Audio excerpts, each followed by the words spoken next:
In this video, we're going to recap the Panthers and the Jets game. And we're starting right now.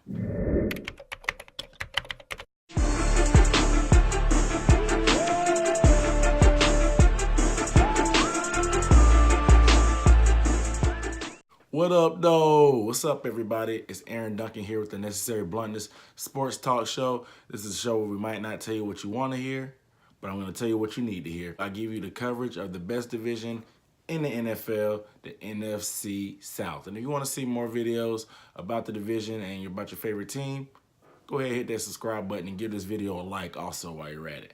But without further ado, let's get into it.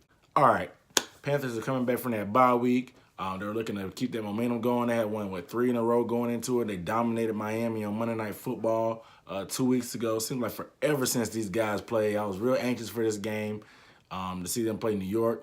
Seemed like it would be a great tune-up game to get ready before the Saints game. They were calling it a potential trap game. I hate the word trap game. They didn't want to look past the Jets because they're the Jets. But at the same time, these guys have been competitive all year. And it's a road game. So, I mean, you really can't knock them. I mean, you expect some teams to be rusty after the bye, offenses especially. Usually it takes about 2 quarters, I would say, for them to knock the rust off. But it seemed like Carolina couldn't knock the rust off for most of the game on both sides of the ball. Cam just looked completely off for most of the game. He was happy to get Greg Olsen back, and they tried to make an effort to get it to him, but him and Cam were off sync.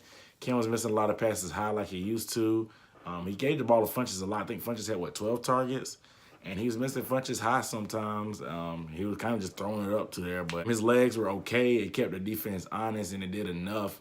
But it wasn't Cam's best game for sure. Olsen got hurt, man. He re-aggravated his foot. Thank goodness it's nothing serious. Ron Rivera said it was just soreness, which you can't expect from a guy that's been off for about 8 weeks. But at the same time, with him not going in and not being any word, it was just kind of curious to see what was going on. But I think they need to give him all the time he needs because they're going to need him for the playoff stretch. But at the same time, they got a big game next week, and Greg's going to be needed then for sure to play against the Saints. But I like what I saw from Christian McCaffrey. I'm not going to lie. I was one of the guys that was actually skeptical on him earlier on in the season because they were forcing him the ball so much he wasn't really doing anything.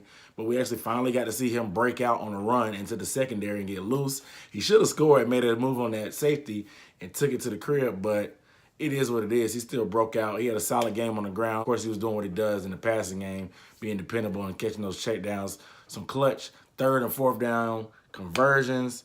I like the way they're doing now, not force-feeding him anymore. Just let the plays come to him in the offense.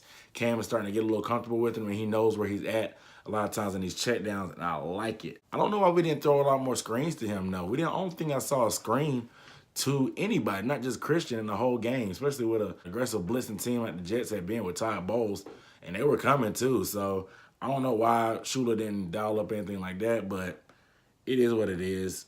Funchess, man, he came in, he had a good game. He had his 100-yard games, but he still left yards on the field. He had, probably two big drops. That could have been even more. He had 108 yards, and he could have been more, like I said, had he caught those passes. Cam seems like he's been making a concerted effort to do it. They probably ran that deep out route probably 15 times. The Jets just refused to guard that play. But moving on to the defense, I'm not going to lie. I was pretty disappointed in the defense. You don't expect the defense to be rusty coming out of a bye because defense kind of just show up.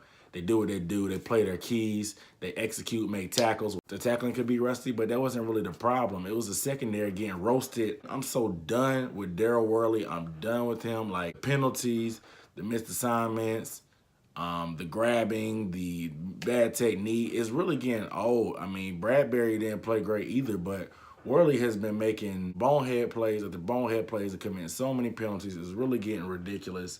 I don't understand how our secondary can let Josh McCown, of all quarterbacks, Josh McCown throw for 300-plus yards and 3 touchdowns. Robbie Anderson cooked.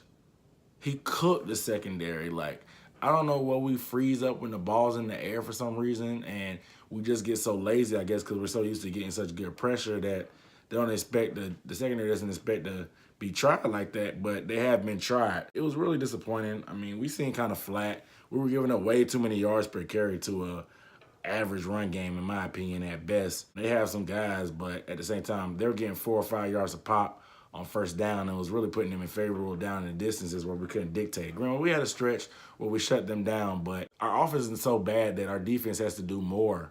Like, they have to create plays, create turnovers. Luke cannot be the only playmaker on the field, even though he may be.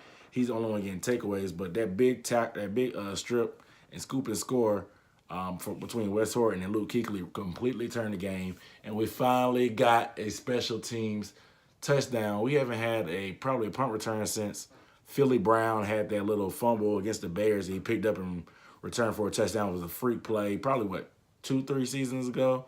And so it's been a while. So it was a surprise to get that. Any points we can get that our offense doesn't have to score is gonna be a bonus, and I'm glad it came. I said these lack of takeaways, man, they can come back. That's gonna hurt the defense and the offense because if the defense can't get them, they can make stops, but they're not gonna get points for the offense and put them with the lead in advantageous situations. So it kind of sucks. The offense, of course, they need anything they can do, but the secondary is going to have to step up for next week. The Saints are coming. No, we're going to the Saints, excuse me, to the Dome. The Saints lost today, so first place is going to be on line in the division. They have the head-to-head right now, so they're ahead, but they're both at 8-3.